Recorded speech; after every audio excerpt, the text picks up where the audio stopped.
தமிழ் திரையுலகில் சந்திரபாபு சிங்கம் போல வாழ்ந்த காலம்.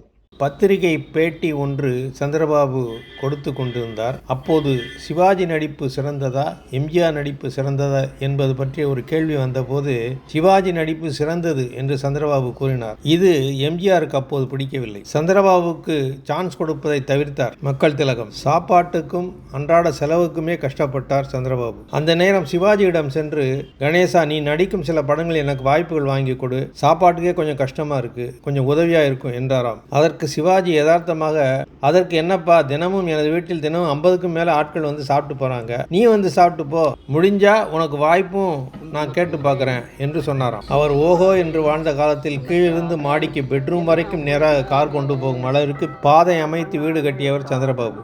சினிமா உலகத்தில் வாழ்வும் தாழ்வும் தானே நிர்ணயித்துக் கொண்டார். இதில் குறைவை எஸ்.வி. ரங்காராவ்.